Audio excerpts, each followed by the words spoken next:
Yehovah, keep my heart from drifting. Teach me to heed your warnings, honor your messengers, and cling to your covenant, so I never repeat the pattern that led Judah into exile. Yehovah Tzidkenu, Yehovah Our Righteousness, the one who upholds justice, disciplines in truth, and restores through mercy. Yehovah Elohei Tzeed-KEH-noo, Kadosh, Kadosh, Kadosh. Please fill me and lead me, and cover me and stir me, and speak through me with your Ruach HaKodesh, that I may speak your written words with boldness and humility to those who listen. I ask all these things in Yeshua HaMashiach's name. Amen. We'll start with the Shema. Listen and obey. Children of Yehovah, pay careful attention and respond. Yehovah is our power and authority. Yehovah works in unity with himself, and you shall act upon your love to Yehovah with your power and authority, with your thoughts and mind, with your entire body, with all the muchness that you have. Yeh-ho-VAH, hand, behold, now, behold. 2 Chronicles chapter 36. Then the people of the land took Elah Yehoahaz, the son of Yoshiahu, and made him king in his father's place, in Jerusalem. Yehoahaz was 23 years old when he began his reign, and he ruled for 3 months in Jerusalem. But the king of Egypt deposed him in Jerusalem and imposed a penalty on the land, and 3 1/3 tons of silver and 60 pounds of gold. Then the king of Egypt made Elohim, his brother, king over Yehudah and Jerusalem, changing his name to Yehoachim. Necho took Yehoahaz, his brother, and carried him off to Egypt. Yehoachim was 25 years old when he began his reign, and he ruled for 11 years in Jerusalem.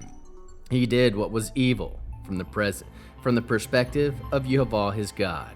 Nebuchadnezzar, king of Babel, attacked him and bound him in chains to carry him off to Babel. Nebuchadnezzar also carried the articles of the house of Yehovah away to Babel and put them in his temple in Babel. Other activities of Yehoachim included in the abominations he did publicly, and those discovered later are recorded in the annals of the kings of Israel and Yehudah. Then Yehoachim, his son, took his place as king. Yehoachim was 8 years old when he began his reign, and he ruled in Jerusalem for 3 months and 10 days. He did what was evil from Yehovah's perspective. In the spring, King Nebuchadnezzar sent and had him brought to Babel, together with the valuable articles from the house of Yehovah, and made Zedekiah, his brother, king over Yehudah and Jerusalem. Zedekiah was 21 years old when he began his reign, and he ruled for 11 years in Jerusalem. He did what was evil from the perspective of Yehovah, his God. He did not humble himself before Yirmiyahu, the prophet, speaking on behalf of Yehovah. He also rebelled against King Nebuchadnezzar, who had made him swear loyalty to him by God. Instead, he became Elah stiff-necked and Elah hard-hearted, refusing to turn to Yehovah, the God of Israel. In addition, the chief Kohanim and the people grew increasingly unfaithful, following all the abominable practices of the nations, and they polluted the Elah house of Yehovah, which he had consecrated in Jerusalem time after time, and frequently Yehovah, the God of their ancestors, sent word to him through his messengers, because he had compassion on his people and on the place where he lived. But they ridiculed God's messengers, treating his words with contempt and scoffing at his prophets, until the anger of Yehovah rose up against his people to the extent that there was no longer any remedy. Therefore, he brought upon them the Elah king of Kasdim, who put their young men to the sword in the house of their sanctuary. They had no compassion on either young men or young women, old men or gray-haired. God handed all of them over to him, all the articles of the house of God, great and small, the supplies in the house of Yehovah, and the supplies of the king and his leading men. All these he brought to Baal. Then they burned down the Elohtov house of God, broke down the Elohtov wall of Jerusalem, put to flames all its palaces, and destroyed everything in its worth. Everything in it of worth. Those who had escaped the sword, he carried off to Baal, and they became slaves to him and his sons until the reign of the kingdom of Persia. Thus was fulfilled the word of Yehovah spoken by Yirmiyahu, until the land has been paid Elohtov her Shabbats. For as long as it lay desolate, it kept Shabbat, until 70 years had passed. Now in the first year of Koresh, king of Persia, so that the word of Yehovah spoken by Yirmiyahu might be fulfilled, Yehovah activated the Elohtov spirit of Koresh, king of Persia, to proclaim throughout the entire kingdom and put in writing as well.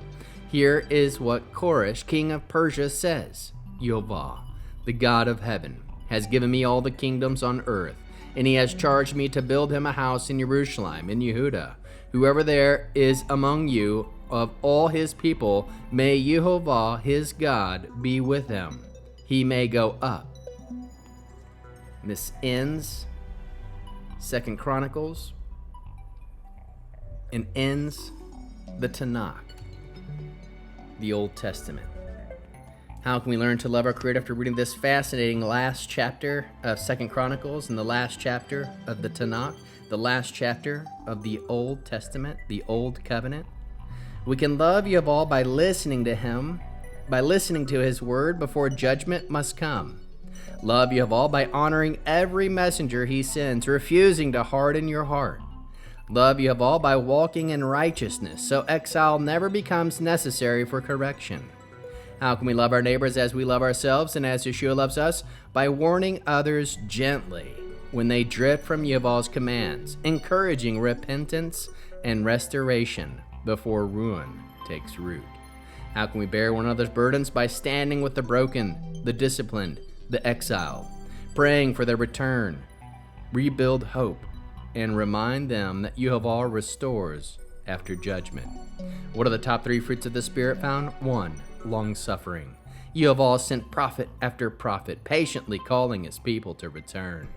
2. Justice. Exile came because the land had to receive its Sabbaths, proving Yehovah's righteousness.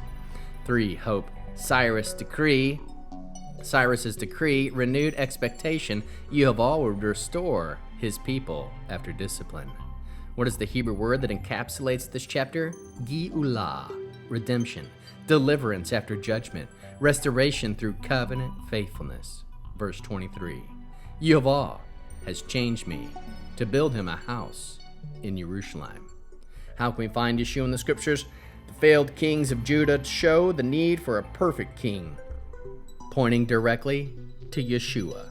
The exile reveals the cost of sin, while the return foreshadows Messiah's redemption. Cyrus's decree prefigures Yeshua's call: return, rebuild, and rise again. What is the mitzvah response, Torah-based? Mitzvah, Leviticus 26 verses 34 through 35.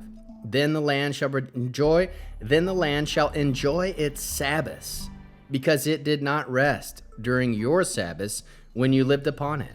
A response might look like this: I will honor Yehovah's rhythm, his Sabbaths, his commands, his ways, so that my life rests in his righteousness and not in correction. Hebrew declaration: Geh-oo-LAH, Yehovah la nechnaim, u-leshavim ilav. The redemption of Yehovah comes to the humbled and those who return to him. We'll end this with the Aaronic blessing using the name. Yehovah will kneel before you presenting gifts, and he will guard you with a hedge of protection. Yehovah will illuminate the wholeness of his being toward you, bringing order. He will love you. Yehovah will illuminate the wholeness of his being toward you, bringing order, and he'll provide you with love, sustenance, and friendship. Yehovah lift up the wholeness of his being and look upon you and set in place all you need to be whole and complete. Shalom, shalom.